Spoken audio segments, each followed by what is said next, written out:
As a Retro Cup of Great League is arriving today in Go Battle League, I think it's a perfect timing to introduce 4 teams centered around Medicham. So today we're gonna see Medicham on the safe sweet spot, on the closing part, and also up on the lead, so that you can have a better understanding of this Pokemon, and of course you can have the upper hand over your opponents. So these 4 teams are gonna be extremely powerful, so stay tuned till the end of each team showcase, not only to see the capabilities of each individual team, but also you want to learn about the core breakers and the how to play each team knowledge. With that said, now let's see what we have for the first team showcase, because Regirock is up on the lead, and Regirock with Earthquake can definitely surprise and outspeed certain opponents, as you're gonna see on this battle. At the safe sweet spot we have Golisopod, which is just gonna work pretty good if you ask me on the safe sweet spot. It has barely any weakness at all, and the main thing that it is gonna be afraid of course, is gonna be the Flyers. So with the Flyers into play, I think that Golisopod might struggle, but still it's gonna be a better option than Trevenant, because they both share the Shadow Claw, they both have kind of a fast charging up charge attack, but of course now with the Seed Bomb debuff, I don't think we're gonna see a lot of Trevenants on the current meta, but Golisopod might just actually fit in pretty nicely with Liquidation as a safe switch for this cup. As a core breaker here, I do not have a Flyer because we have Ice Punch from Medicham and of course the amazing Stone Edge from Regirock, but instead we have a Ghost type on the face of Jellicent, because Jellicent might get super effective damage from those Zap Cannons from your Regi, or even from the Shadow Claws from your Golisopod, but still, are you gonna be that safe against Jellicent? I'm not sure at all, but other than Jellicent, you're gonna be just fine, because Jellicent is gonna be able to pressure with those serves your Regirock. Is having obviously a very good battle against Medicham, and against Golisopod you got the Shadow Claws, but those Shadow Balls can definitely one-shot you down, because Golisopod is extremely glassy. Other than Jellicent, I don't think we're gonna find any solid core breaker, so feel free to use this team, experiment, and I think that the next team showcase might just be much better for your style. Now for the next one, we're gonna see Medicham up on the lead, while at the back we're looking at perhaps the strongest back line of this entire video, Noctowl and Frostlass. So much pressure with those charge attacks from this team, you are not gonna regret it. Seals are gonna go down in no time, so that your backline can come in pretty clutch. The only reason that I have Frostlass as my safe switch and not Noctowl is because of the electric types, and electric types might not be around that much, but still they will be, and might be kinda problematic for any Flyer out there. But with Frostless around and Medicham, I think you got coverage even against those threats. The only electric type Pokemon that I would be worried about is Emolga and Shadow Zapdos, but Shadow Zapdos, okay, I will leave that aside because I will make a separate video about this Pokemon, because you know how much I love it.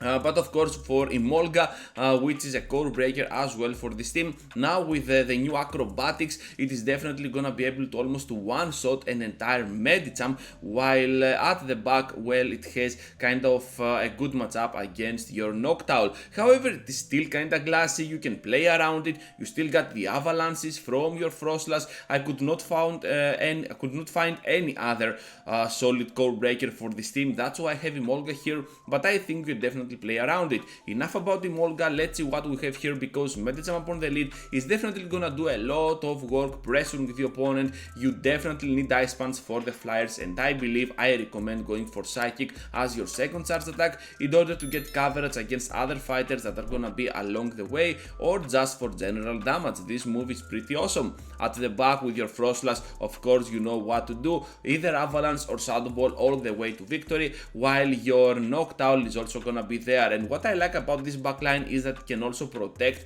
your Medicham from those ghost types, so here is the synergy for you to grab it and just go all in for it, because this team absolutely is worth it. I think it's time to finally play a team around Lantern, so here it is, trainers, with our Pidgeot up on the lead, Lantern at the back, and of course this time we're gonna use Medicham as a safe switch, because Medicham as a safe switch, I like it a lot. Even against the ghost types, it has Psychic, which can pressure a lot, and even against a core breaker of this team, Frostlass, those counters are still gonna add up in damage even though they are resisted, because they are not gonna be double resisted but instead single resisted, since Frostlass is part ice typing.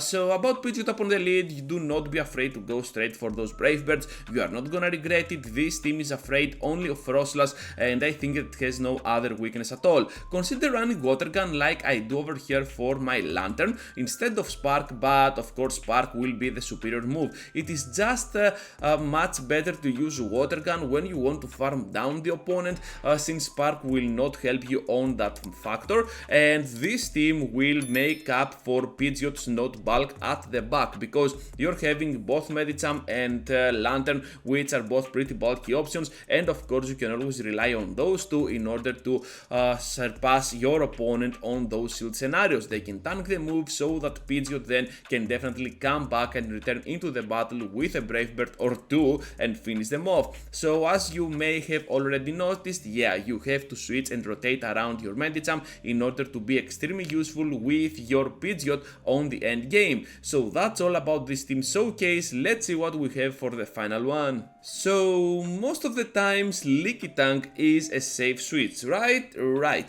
You're not wrong with that, but on this team showcase I'm gonna use it up on the lead. The main reason for that is that we have kind of an unsafe backline, and I think that with Leaky Tank up in front you can definitely play around a lot of leads, because it is a safe switch overall against the meta, but also up on the lead it can even finish off something like a Medicham if you have a pure Excel one for Great League. If you do not, like I do over here with a high IV one, because I never got the full Excels for this Pokemon, well, you can still pull off a fairly good amount of battles against fighters, which is pretty nice. And with that fighter out of the way, your weird Luxray will definitely be in a very good spot. The only thing that you might be afraid of is gonna be something like a Shadow Machamp up on the lead, but still the backline can be kinda of an obstacle to that Pokemon as well, because not only Luxray can take some shields out of the opponent, but also Medicham can wall the other fighters, which is pretty nice. As a core breaker here, I have added Altaria, but totally you can play around it. You have the Body Slams, which can just bring it to a red amount of HP, and of course you have Ice Punch at the back. You got the Wild Charges from your Luxray. 2 Wild Charges definitely to shot anything on the meta, if not one shot. So you can see that there are ways to play around this core breaker. So this team is absolutely awesome and pretty safe overall to use, with crazy damage output coming out of the Voltage Pokemon, the Luxray. So with that said, I think that you need to play with Spark over Snarl for this cap, but also Snarl will get you on those charge attacks much faster, so it's all up to you. But I think that Snarl might just leave you on the side of your Go Battle League battle, because you might want to have that farm down, and Spark can help you with that much better. So with that said, trainers, thank you for watching and thank you for staying till the end. That is gonna be all for today. Just be sure to leave a huge like before you go, and of course subscribe to my channel if you are new to my content. With that said, I also have 2 videos for you to check out, so feel free to do so, and I will see you all into the next one.